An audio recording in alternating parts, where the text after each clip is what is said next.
Meus amores, bem-vindos para mais uma entrevista com o Rossandro Klinger, esse psicólogo, escritor, fundador da Educa, maravilhoso. A gente precisa de um pouco de contato humano, de alegria para balancear com tanta decepção. E hoje é sobre decepção que eu queria conversar com você.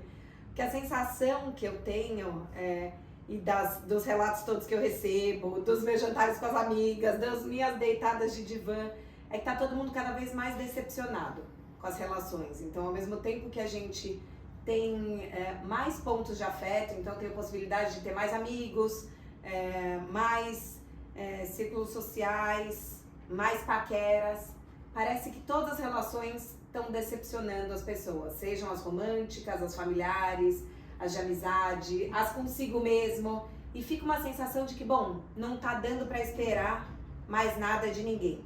Sabe, no fim, eu tô cada vez mais sozinho. E aí eu fico me perguntando, será mesmo que a gente tá cada vez mais sozinho? Ou a gente tá lidando pior com as decepções? Acho que é um mundo de variáveis. Nunca tem uma variável só que explica um evento como esse, né? Primeiro, de fato, a gente pôde hoje ter mais opções e a gente aumentou o critério sobre o sarrafo. E a gente estava até falando antes do bastidor, né, que a gente não pode não ter nenhum tipo de critério, não pode não ter nenhum tipo de expectativa. Mas eu tenho expectativa demais, eu vou entrar, sabe aquela passagem, o sermão da montanha. Felizes os que não, né, que Jesus falava, os que não têm, os que têm sede de justiça. Meu irmão mais velho disse assim, tem um dos vídeos do sermão da montanha que Jesus não disse na hora, mas mandou para mim pro WhatsApp. Qual é? Felizes os que não criam expectativas porque não serão frustrados. Então, às vezes, essa expectativa vem de uma sociedade que começou a inflar o padrão estético, inflar o padrão financeiro, inflar o padrão corporal, inclusive a saúde mental. Parece que todo mundo agora é consultor de vida emocional com a vida ferrada. Total. E você sabe que saúde mental virou uma indústria que todo mundo meteu o bedelho, né? E aí o que acontece? Parece que todo mundo tem que ser zen, todos meus amigos têm que ser zen, pessoas com quem eu vou me relacionar elas têm que ser pessoas bem resolvidas, né? Ninguém pode ter um drama, uma dor, uma angústia, um dia ruim. E é claro, quando o ser humano, em sua humanidade, se manifesta, me decepciona porque eu criei expectativas de pessoas que não são humanas. Você sabe que nos anos 90, existia, nos anos 80 sobretudo, né, porque eu sou mais velho que você, então, havia uma franquia de Superman que era feita por um ator chamado Christopher Reeve. Sim. Que caiu do cavalo, ficou tetraplégico, que veio a morrer e tal. E todo mundo assistia Superman, eu colecionava albinho, figurinha de Superman, aquela coisa toda, e de repente o blockbuster de herói caiu, ninguém queria ver mais herói. E aí, claro, a indústria cinematográfica ficou, como assim? Pô, isso dá muita grana, por que você não quer ver a Mulher Maravilha? Por que você não quer ver o Superman? Por que você não quer ver o Homem-Aranha? Pessoas são perfeitos, não tem defeitos, sempre dizer sempre a melhor coisa. O Super-Homem é o cara mais ético do mundo, mais forte, mais bonito, isso não sou eu. Aí eles, vamos repensar isso aqui, e lançaram os Avengers. E se você for olhar, eles são muito humanos. O Homem de Ferro é o cara mais narcisista, egocêntrico que existe. Mas tá lá, o cara era tudo bem. Ou seja, ele não é só aquilo que a gente falou até no nosso outro encontro, né? Sim. O Capitão América é um cara com tendências depressivas e melancólicas preso a um passado sem querer estar no presente. O Homem-Aranha é um adolescente com necessidade de pertencimento. Vocês me amam, vocês me gostam, vocês, né? Então o Hulk é o clássico bipolar, tá lá do mesmo jeito dele, mas enfim, a gente percebe que humanizaram os heróis. E os heróis humanos começaram a ser humanizados. Nessa Olimpíada que a gente teve recente, Simone Biles disse, eu não estou bem, eu não vou competir. Naomi Osaka, a tenista japonesa, lançou uma hashtag global, It's okay not to be okay. Tudo bem, não está bem, porque faz parte. Então, se isso é verdade, por que eu quero que as relações sejam perfeitas? Comigo ou com os outros? Aí haja decepção, né? Aí você faz música, desilusão, né? Porque aí você fica nessa angústia. Agora, claro, eu não posso não ter expectativa nenhuma, porque afinal de contas eu aceito qualquer coisa. Eu posso ficar com aquela questão da Alice, que encontra o gato no País das Maravilhas e faz aquela pergunta. O gato pergunta, para onde você vai? Ela diz, eu não sei. E o gato dá aquela resposta filosófica, né? Quem não sabe para onde ir, qualquer caminho serve. E qualquer caminho serve não. Porque de vez em quando você entra em umas esparrelas. É igual quando o Waze te bota no meio de um negócio punk dentro da cidade, que você olha assim, meu Deus, vou perder tudo. Então, eu tenho que ter algum direcionamento. As expectativas são, de algum modo, digamos, uma bússola para mim. Agora tem que ser, como diziam os latinos, os romanos, né, in medias virtus, a virtude está no meio. Eu tenho que ter expectativa de que, por exemplo, meus amigos tenham valores comuns, uma visão de mundo, um desejo de transformação, mas não que sejam perfeitos. Então, alguma expectativa eu tenho, senão qualquer pessoa vai ser para ser meu amigo, qualquer pessoa vai servir para eu ter um relacionamento, e não é bem assim. Porque a gente vai criando uma personalidade, um conjunto de construtos emocionais, um repertório na vida, que vai criando, dentro da nossa visão de mundo, a necessidade de atrair pessoas que estejam naquele padrão, né? Essa ideia de que a gente se atrai pelos opostos é uma mentira, a gente se atrai pelos mais semelhantes possíveis. O ideal é que a gente tenha uma pessoa que torça pelo mesmo time, vote no mesmo candidato, tenha a mesma religião, só que, claro, eu não posso imaginar que isso também tem que ser 100% isso, mas também tem que ser tudo o oposto se gerenciar uma relação. Já é possível um desafio? Imagine se você tem muitas coisas de oposição que vão gerar uma tensão constante, seja numa amizade, seja no trabalho, seja numa vida a dois. Então eu tenho que ter esse tempo inteiro ajustes de expectativas. A maturidade vai fazendo com que a gente tenha esses ajustes mais equilibradamente. Você falou dos filmes, né, dessa nossa vontade de querer ter personagens que fossem mais humanos, assim como nós, porque eu sou falível, porque eu tenho medo, mas a sensação que eu tenho às vezes é, eu quero que o personagem seja humano como eu, mas eu quero que venha um super-homem me salvar. Então, outro dia eu até abri uma caixinha, né, porque eu tenho pesquisado e discutido muito isso, quais são as fantasias que a gente tem que abrir mão para ter um amor fantástico. Aí eu perguntei para as pessoas quais são as fantasias que vocês têm dificuldade de abrir mão. E eu fiquei surpresa com a quantidade, principalmente de mulheres que me escreveu, eu queria um cara que resolvesse todos os meus problemas, que desse conta de tudo. Então, o quanto a decepção, muitas vezes a gente fala, eu tô decepcionado com você, e na verdade você tá terceirizando pro outro uma responsabilidade que é sua, né? Quando essa pessoa me escreve, eu queria que este homem resolvesse todos os meus problemas, é você quem vai ter que lidar com os seus problemas, porque talvez alguns você nem resolva. Né? Então, o quanto eu tô decepcionada com o outro para não me implicar numa responsabilidade pessoal. Exatamente. Isso é muito forte, porque aí você vê o seguinte, a gente tá num momento que tá todo mundo pirado, né? Porque assim, aí você tem, e é muito justo isso, de necessidade de liberdade, de respeito, e é justo, e ainda é pouco que a gente tem dado ao universo feminino, falando aqui como homem, como terapeuta. Mas na outra ponta você quer que eu resolva tudo, então, porque assim, se você tem um cara que resolve tudo, ele vai cobrar isso. E a cobrança é te tolhendo, tornando uma espécie de gueixa, botando uma burca afetiva em cima de você. Total. Deixando totalmente tolhida, né? Então assim, no momento em que você entende que parte do que eu demando pro outro é uma responsabilidade minha, você vai para a relação mais leve. Porque eu vou exigindo o que é normal, companheirismo, fidelidade, compreensão, trocas afetivas, mas não, você não vai ser. Nunca vai funcionar se eu quiser que minha namorada seja a mãe que não funcionou, que o meu namorado seja o pai que deu errado, que eu cobre do meu atual, da minha atual, a conta dos ferrados do passado. Porque eu já chego com uma conta de Serasa que o outro nem sabe que é dele. E aí fica difícil. Pô, tu tem isso tudinho aqui. Sabe assim, o cara me ferrou, amanhã me ferrou, aí eu não namorar com você. Aí de repente o cara... aí eu jogo pra cima tudo, porque como se você tivesse sido a outra pessoa. Você, como assim? Porque você explodiu por causa disso? Mas porque mas a outra pessoa fez. Calma, eu não tenho essa conta, não me pertence. Então, eu tenho tantas expectativas como as frustrações que vêm na conta. E eu preciso entender que quando eu começo uma nova relação, eu tenho que fazer aquela pergunta que é dolorosa, né? Que era muito comum no consultório.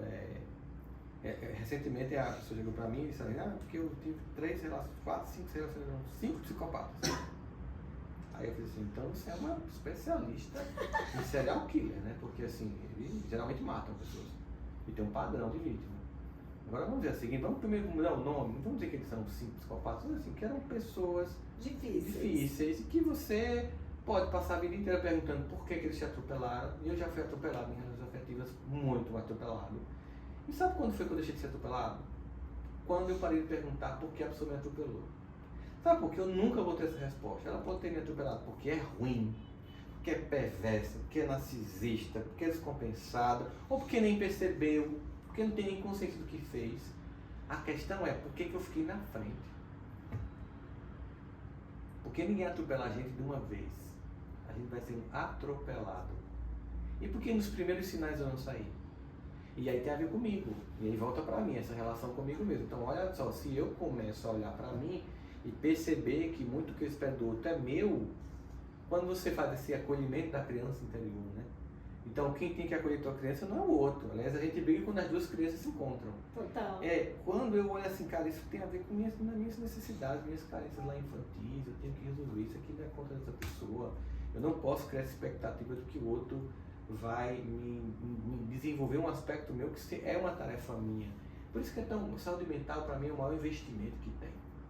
Leia livro, faça curso, faça terapia, faça isso sem parar, porque a gente tem que muitas vezes ocupar uma outra pessoa que vai ter uma escuta realmente profissional para te entregar isso que você quer que o outro seja. Eu faço palestras, eu escrevo livros, eu sou terapeuta, em casa com minha esposa, nada disso eu sou. Nada disso eu sou. Né? Por quê? Uma vez eu tinha uma palestra, surgiu uma palestra quinta-feira à noite, o cliente vai pagar tanto, eu disse, não, eu não posso, porque eu vou filmar minha esposa cantando. Mas como assim? É porque em casa eu sou esposo. Eu não faço palestra, eu não sou terapeuta, eu não analiso ela, né? Porque eu quero que seja uma relação de dois seres humanos. Então, inclusive, quando eu quero, ela faz nem ver com sua psicologia pra mim, que eu não sou sua paciente, não. Muito bom. Então, às vezes que eu tenho o meu, aqui eu quero marido, por favor. Exatamente. Então, mas até pegando esse gancho da expectativa, né? Como é que a gente faz para diferenciar frustração de decepção? Porque eu sinto que a frustração é algo que eu esperava de você, mas que diz a ver, né? Diz sobre a minha expectativa. E a decepção, eu sinto que tem quase que uma condenação do outro. Você deixou de fazer e tá errado. Eu preciso entender que às vezes é algo que eu esperava que o outro não pode suprir. E eu sinto que a gente joga toda a frustração como decepção. Então o problema está em você não me ama o suficiente, você não está cuidando da relação. Na verdade, só eu esperava. Eu vejo, né? Eu tinha uma aluna que começou a sair com um cara separado com filhos, ele não tinha todos os finais de semana disponíveis. E ela ficou frustrada porque ela queria que ele convidasse ela para sair no sábado. Mas ele convidou ela para jantar na segunda. Ah, não. Ah, tô decepcionada. Você tá frustrada, assim. Como entender e diferenciar pra gente parar de colocar o outro como vilão o tempo inteiro? Você falando essa história, eu me lembrei de Malu Mader e Tony Bellotto, né? Um dos raros casais longevos do mundo das celebridades. Eu lembro que ela estava dando entrevista e ela era atriz famosa e tal, já na época, ele começou a namorar com ela era mais conhecida do que ele na época. E ela disse que chamou ele para passar o Réveillon com ela no Rio, em Copacabana. Pô, eu sou a Malu Mader, claro que ele vai dizer sim. Ele disse, Malu, não dá, porque eu sou pai, e eu sou divorciado, e a prioridade é meus filhos. Ela disse, primeiro ficou puta. Depois ela pensou, cara, eu quero casar com esse cara, porque ele cuida de quem ele ama. Então quando você entende que aquele cara, não, eu vou ficar com você segunda, porque final de semana dos meus filhos, essa pessoa cuida. Se a pessoa deixa de ficar com quem é importante para ficar com você, é essa que vai te abandonar depois. Então a gente tem que começar a inverter o olhar sobre as pessoas, aquilo que a gente busca. Muitas vezes o que é decepção é demonstração de caráter do outro, sabe? E aí eu tenho que olhar pra mim, pô, é decepcionante, ou seja, frustrou minha expectativa, eu queria saber que você não sabe, mas poxa, ganhou um ponto aqui na minha escala de avaliação de valores. Porque quando a gente vai namorar, começo da adolescência lá, qual é o critério número 1? Ser bonito. O resto a gente vai suportando. Mas quando você vai amadurecendo, e aí, notícia que eu tenho que dar pra vocês, me perdoem a sinceridade, eu vou olhar na câmera assim pra ficar assim, olho no olho, nós. Maturidade não vem com o tempo, gente. Não esperem a maturidade, ela não vai chegar numa encomenda da Amazon. Não, a maturidade é escolha. Tem gente que morre imaturo. Então quando a gente amadurece, a gente olha aquilo ali e entende, frustrou a expectativa, no entanto mostrou um caráter da pessoa. Tanto pode ser o positivo, como pode ser o negativo. Agora, geralmente a decepção também vejo assim, cara, tipo, você tem um comportamento X e de repente tem um Y. Então você me decepcionou. Mas qual de nós não tem um comportamento X que um dia não dá um Y? Exatamente, a gente estava até falando na outra entrevista, né? Como eu saio desse pensamento dicotômico do 880, né? Que a gente falou, às vezes vão ter um dia que vão estar os dois da pá virada e a gente vai ser grosso um quanto e depois vai rir. E o que eu sinto é que na primeira decepção, a gente quebra as relações. Ah, não quero mais essa pessoa, não quero mais esse amigo, não quero mais esse emprego. Eu acho que tudo bem, não é pra gente ficar pra sempre em relações infelizes, sim, mas eu sinto que a gente tá quebrando, sabe? Tudo ou nada. Então, assim, você fez isso, me decepcionou, acabou. Tudo se quebrou, acabou. Sabe que sensação que eu tenho? Tem muito a ver com a fadiga da escolha. Vou dar um exemplo pra você, tá? O pessoal que tá da minha idade aí, o seu público é um público mais jovem. Não é tanto, 35, 55. Então tá ótimo, então vamos entender. Ainda mais um pessoal com mais de 40. Na minha infância só tinha 3 tipos de tênis: Converse, chute e bamba. Só. Tinha sandália do pé e sandália havaiana. Depois chegou a Samoa, isso aqui. Você chega numa loja, tem uma variedade enorme. Quando eu tinha que ver uma série, eu assisti uma série chamada Barragem no Baile. Eu amava! Eu tinha que esperar Brandon e Brenda um domingo Nossa. inteiro, para dar uma semana inteira para ver. Hoje em dia é tudo tão fácil que as pessoas sofrem de um sintoma que de um transtorno chamado fadiga de escolha. Quem já não chegou para ver a Netflix ou a Amazon Prime, ou dizem o Google Play, ficou 1 hora olhando o menu e foi dormir. Total, você já estava exausto, não escolheu nada. É como se eu fosse pro restaurante, olhasse o cardápio, depois de 1 hora fosse embora, sem comer nada.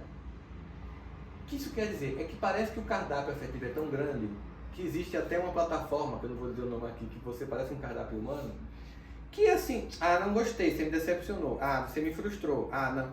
Isso que acontece é um problema, tudo bem, é muito fácil você ter uma pessoa para transar todo final de semana. Não é difícil. Dizer uma palavra, levar num lugar legal. Mas para você ter amor, você tem que construir com essa pessoa algo tão profundo que faça você querer transar com ela todo final de semana com a mesma pessoa.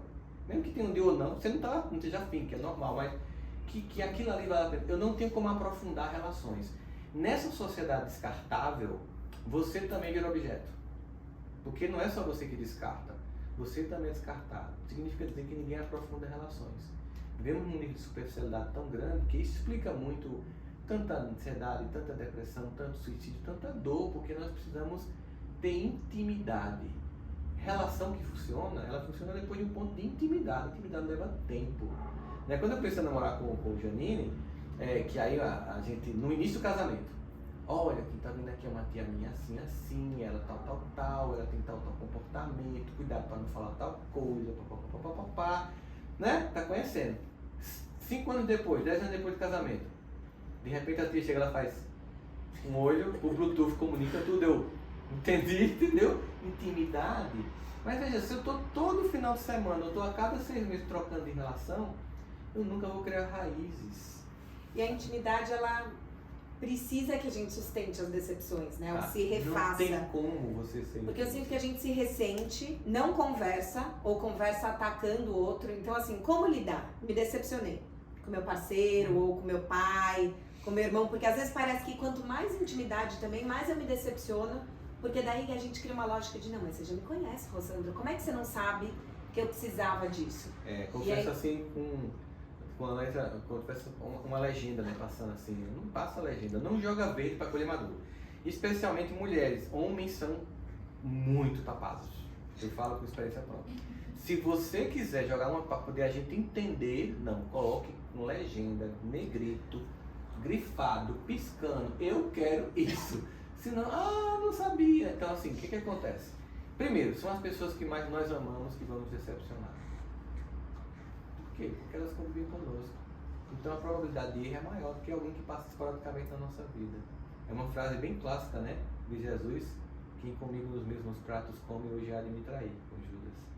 Então, é com quem come nos mesmos pratos que de vez em quando vai dar uma facada. Mas dá uma facada? Dá. Mas quantas vezes foi essa mesma pessoa e essa mesma mão que me reergueu de tantas quedas? Aí eu volto pra conta. Que a maturidade vai dar. Então eu não vou pegar essa pessoa e julgar por esse momento. Claro, eu posso explodir na hora. E é até natural, né? Porque, como é que você faz isso comigo? Caramba! Normal, tá valendo. Aí você perguntou, como é que eu faço? Porque eu acho que tem hora que não dá pra estar botando DR em tudo. Tem muita coisa que eu faço assim, né? Fiquei frustrado, decepcionado, eu faço, peraí. Sério, isso tem a ver da relação, tem a ver comigo. Aí eu fico na minha e pensei, eu posso resolver comigo mesmo, entendeu? E aí eu resolvo, pra mim tá ótimo. Agora, se persistiu e eu sei que eu preciso conversar, eu vou lá e converso. Qual é o drama? É que é preciso suportar uma conversa difícil para melhorar a relação. As pessoas querem resolver sem ter a conversa difícil. Eu preciso suportar que aumenta a temperatura para depois que ela baixa. E a gente quer que o outro adivinhe e que a gente fica frustrado pelo comportamento que a outra pessoa teve e frustrado porque a pessoa não tem consciência que teve o comportamento e mais 3 vezes frustrado porque a pessoa, quando finalmente tem consciência, não faz nada porque eu não disse a ela que eu atropelei, que eu passei dos limites, então eu tenho que estar ali restabelecendo certos padrões, isso aqui pode, isso aqui não pode. Eu digo que esse contrato afetivo que a gente assina a cada relacionamento tem cláusulas que estão sempre sendo negociadas. Porque eu vou mudando, você vai mudando, então a gente vê isso aqui agora pra mim não funciona mais não, tá? Tipo, você sempre me levou pro japonês, eu sempre fui porque eu estava muito apaixonada, mas eu não gosto tanto de japonês assim não, então agora vamos pra pizzaria, pizza japonês, aí a gente vai variando. Então tem tanta coisa que a gente vai negociando, você mudou de visão de mundo, e aí você fica com menos possibilidade de estar se frustrando. Então quando você, e aí volta pro que a gente falou na nossa entrevista anterior, o acolhimento da sombra é muito importante, porque quando você entende assim, poxa, também frustra essa pessoa, eu também não sou perfeito, também, e ela também muitas vezes nem diz isso, então tá, isso aqui eu nem vou cobrar, tá nem valendo a pena. Agora o que não dá, o que ficou insuportável, o irrespirável, o repetitivo, você tem que ir lá. Agora não espera, e aí o que vai acontecer, né? Ter essa conversa com maturidade, uma conversa em que você vai de fato escutar e não pronto para contra-argumentar numa guerra de narrativas afetivas que ninguém vence, todos estão perdendo. Eu vou escutar você, eu não vou nem interromper teu discurso, apesar da minha vontade do ego justificar, não, eu vou me controlar, eu vou te escutar, até o fim você vai dizer. Se eu sentir que eu vou explodir, eu digo assim, eu posso responder amanhã, eu preciso digerir, e aquela minha parte mais instintiva, de ego, de defesa, ela vai adormecer comigo, e amanhã vai acordar o reflexo, uma pessoa que refletiu sobre o que você falou, né? Às vezes você pode mandar um texto, olha, pensa sobre isso, tal. Cada casal vai entender a dinâmica de como isso vai ser feito. Mas, tem até uma entrevista aqui no canal com o Daniel Marperi sobre indigestão afetiva. Adorei. E eu acho que a gente não está dando tempo de digerir a decepção, porque é um mal-estar, né? É uma azia emocional. E aí ou a gente quer vomitar tudo pro outro, né? Expurgar, já tirar aquilo da gente, acabar a relação. E tem um lugar de deixar aqueles sentimentos fermentarem e também quase que viver o luto daquilo que eu esperava que fosse, né? Eu sinto que a gente não faz o luto das expectativas, o luto daquele vínculo que se quebrou e que a gente pode reconstruir. Como é que a gente pode viver esse luto para poder fazer com que a relação renasça sem a gente quebrar ela necessariamente? Respeitar o tempo das coisas. Numa sociedade ansiosa como a nossa, se a gente não respeitar o tempo das coisas, a gente não consegue fechar o luto. Parece uma ferida que você não cicatrizou e fica pisando em cima dela. Vai virar um tumor. Né? E às vezes uma coisa completamente administrável, por imaturidade de anos, se torna um câncer. E metástase, e a relação acaba. Então tem hora que você tem que fazer assim, ó, me dá um tempo, tá? Eu preciso digerir. Imagina, por exemplo, era muito comum o cara trair a mulher, ia pro consultório, foi difícil, tal, foi um deslize, eu não queria, aquele discurso todo, às vezes era mesmo, foi um momento, não é um amante, foi um momento. E não é que isso não deixa de doer para quem sofreu a traição. E aí chegava para mim, agora, Sandro, faz 6 meses, e se eu estiver assistindo uma série, e passar uma cena que lembra, ela tem uma queda de novo, eu disse, cara, eu disse um negócio para você. Ou você espera ela digerir, ou espera ela descontar. O que você quer? Porque não dá para ficar isso em brancas nuvens. A pessoa precisa digerir. Então a gente também, e aí pensando na gente, você respeita a sua capacidade de digerir as suas frustrações com os outros? Ou você respeita você mesmo quando você se frustra com você? Entende, aceita, valida, vai lá, compreende, tenta modificar. Porque se a gente não estiver fazendo isso, de fato nenhuma relação vai ser funcional. E é muito mais confortável, com muitas aspas, ir pro próximo, e a gente, por nunca ter resolvido isso, é uma falência afetiva atrás da outra. E entenda, no começo a gente escolhe no cardápio afetivo, depois a gente implora para ser escolhido. E eu sinto que às vezes a gente se decepciona porque a gente espera do outro o que ele não pode dar, né? Então, você parar de esperar do outro o que ele não pode dar, não é você não esperar nada do outro. Então, por exemplo, eu tenho uma pessoa na minha família que é péssima de colo, mas ele é ótimo de outras coisas. Assim, ele resolve a vida, ele tá lá, ele é presente, mas colo não dá. E por muito tempo eu me decepcionava porque eu ia pedir colo para quem é ruim de colo. E aí eu vivia numa relação que estava sempre difícil. A hora que eu entendi que eu posso ter outros colos de pessoas que são boas de colo, e a hora que eu quiser ter, sei lá, uma conversa filosófica, eu vou ter com aquela pessoa, ou eu vou querer ter uma ajuda para organizar minha vida, vai ser com aquela pessoa, isso faz com que eu me decepcione menos, porque às vezes eu sinto que a gente também fica processo quase que masoquista de esperar algo que a pessoa não pode dar pra eu me manter decepcionada e me manter uma vítima, e me manter uma coitada sempre insatisfeita. Nesse lugarzinho, confortável, porque aí ninguém pode exigir nada de mim, né? Olha só, a pessoa que todo mundo decepcionou, foi meu pai, foi minha mãe, foi meu primeiro marido, meu segundo marido, minha segunda esposa, papapá, papapá. Tem gente que se constrói tanto no discurso da decepção que ela não é ela, ou ele. Ela é a ex de, ou o ex de. Você vai conversar com uma pessoa, olha que sol lindo, tô lindo. Um dia, João, aí João volta. Porque a personalidade é fundada a partir da decepção. E se você tirar o cara, ela deixa de existir como pessoa, ou ele deixa de existir como pessoa. Entende? Porque aí o perdão é essencial, porque você passou a se nutrir como ser humano pela mágoa. E é horrível isso, né? Porque é parte de todo mundo. Mas eu acho que você falou foi muito interessante, tipo, uma pessoa ela é útil para resolver coisas. A gente da família que é assim, né? Teve um problema, pode ligar falando que ele resolve, agora vai ligar para desabafar e não vai escutar. Porque essa pessoa nunca teve isso na vida dela. Eu lembro que chegava alguém e cantava uma música para os pacientes. Eles ficavam irritados comigo. Ai, porque não sei o que, não sei o que, não sei o que, papapá, papapá, papapá, porque minha mãe, porque meu pai, papapá, nanã. Aí eu chegava, sabe lá, porque não ter e ter que ter pra dar, sabe lá. Você tá cobrando da sua mãe que ela nunca teve. Ela não vai te dar. Ela vai te dar outras coisas. Você tá cobrando do seu marido que ele nunca teve, ele não vai te dar. Ele vai te dar outras coisas. E às vezes a gente cobra da gente o que a gente nunca teve. A gente vai ter que construir. E aí isso é a capacidade de conviver com intimidade, que é o que você vê com essa pessoa. Ah, não, essa pessoa realmente não é para desabafar, não me dá colo, mas ela fala filosofia, ela resolve. Se o pneu furou, ela vem bater aqui. Então, o que a gente vai fazendo? Nesse campo afetivo, eu vou construindo esse repertório de afetos e de amores, que nós somos resultado de tudo isso, e entendo que aqui funciona, fulano funciona mais nessa entrega, aqui nessa entrega, e eu também sou aqui. Funciono mais nesses aspectos que no outro. E aí quando a gente olha, a tribo está funcionando. Porque a gente entendeu o papel de cada um e deixou de exigir o que o outro não pode cumprir.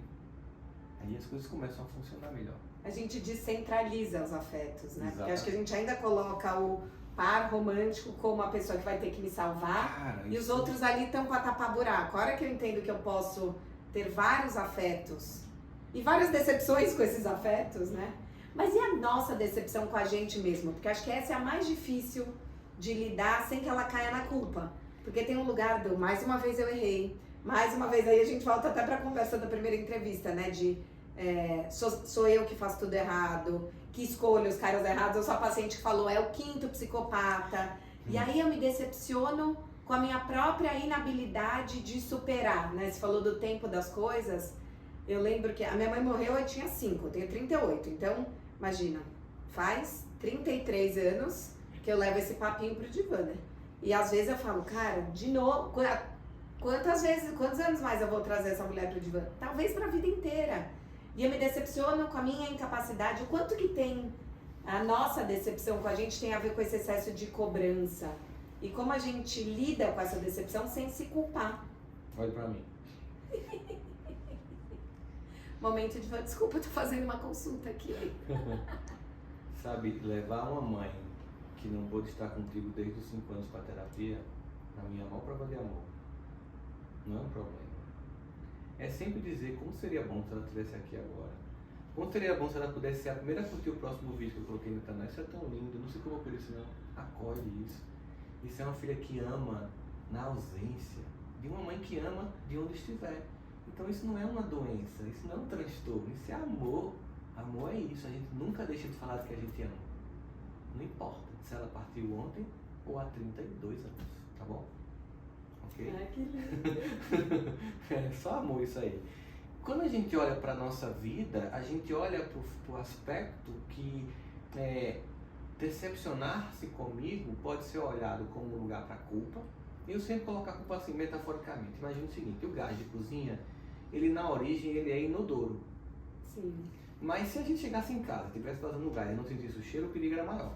O que a indústria fez? Colocou um cheiro bem característico de gás vazando. Você tá vazando gás. É pra quê? Pra você ficar, tá vazando gás, tá vazando gás. Não, é pra você, tá vazando gás, fechar. Ou seja, a culpa é só pra fazer esse primeiro, tá errado aqui. Vamos resolver. Se você ficar, tá na culpa, você não modifica o comportamento. Tem gente que prefere ficar na culpa porque é melhor ficar se culpando do que ter que se responsabilizar para modificar o comportamento. Então, trocando culpa por responsabilidade, eu paro de ficar num padrão de autopunição com um padrão de eu vou corrigir o que é possível, quando possível, na minha medida de esforço que eu tenho. Aí eu vou e olho para isso. E a outra coisa é que a decepção consigo mesmo é também um apontamento de que pode ser melhor. Só que a gente tem que aprender a fazer isso com leveza. Pode ser melhor, tá? Né? Pode ser melhor, imbecil.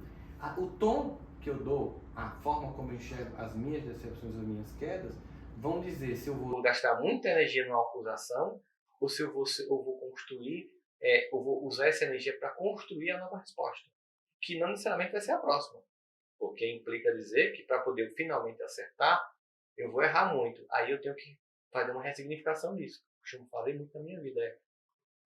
Será que é erro? Por exemplo, uma criança que está aprendendo a andar e ela cai no processo, ela errou, ela pecou, é um processo. É um processo.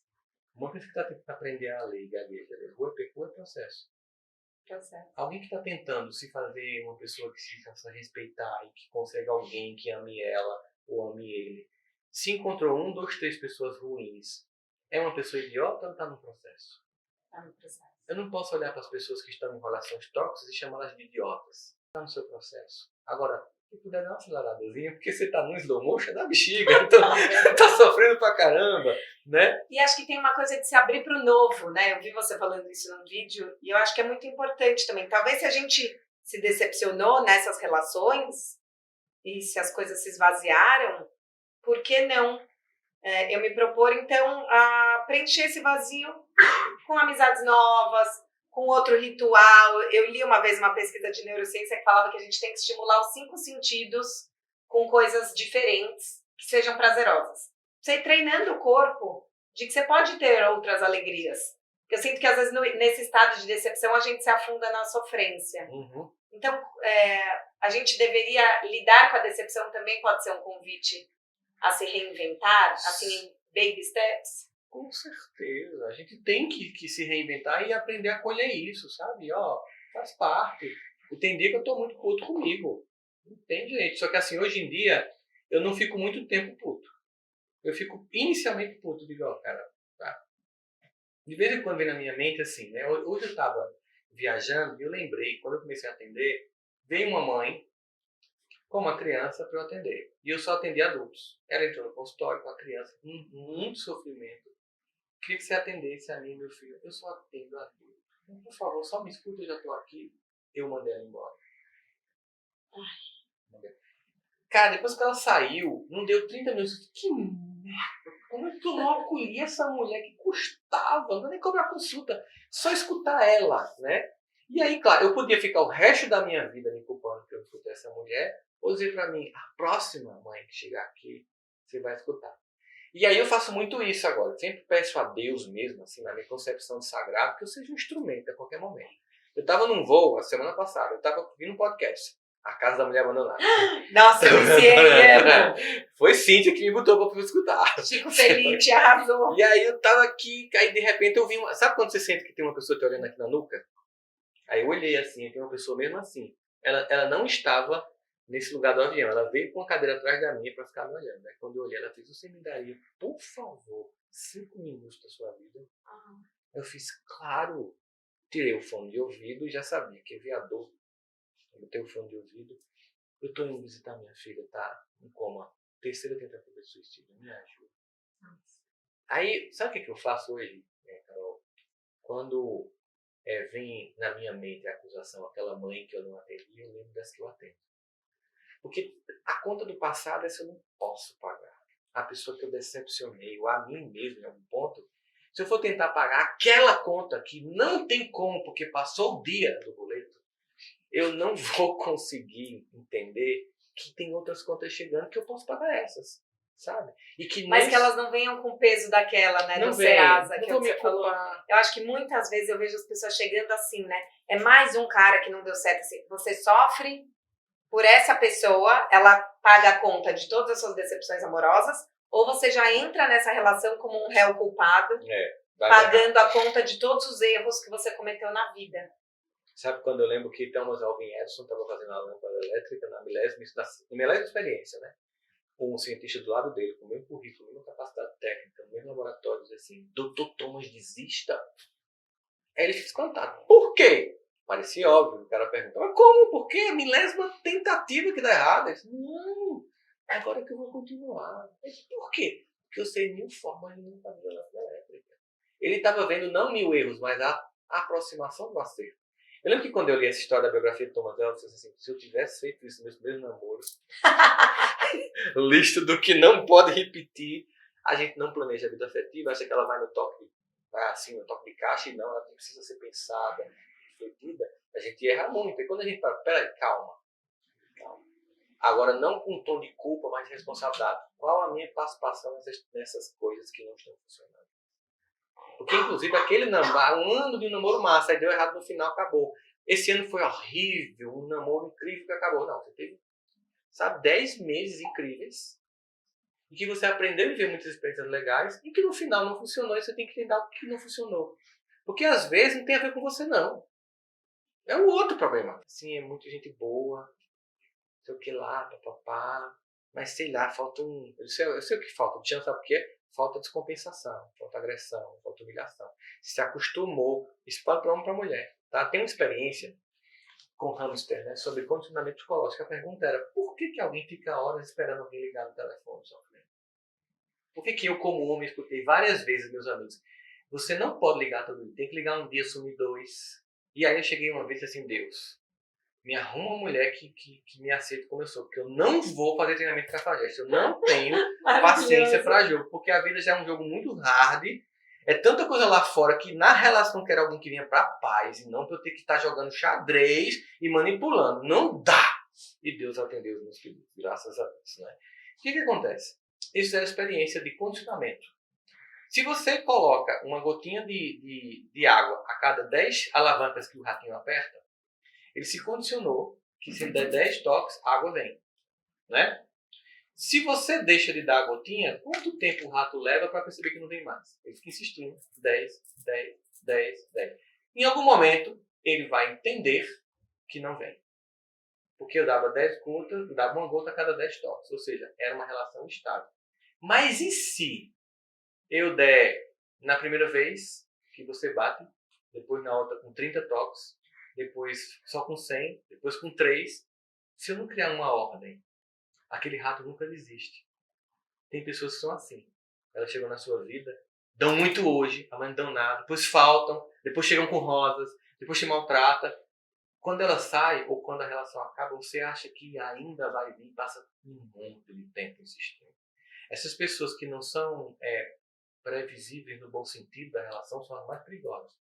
Porque elas, na verdade, estão o tempo inteiro manipulando a sua capacidade de criar expectativa. E você eleva a sua expectativa e, ao mesmo tempo, joga tão baixo nesse sentido que você confunde migalha afetiva com oceano de amor.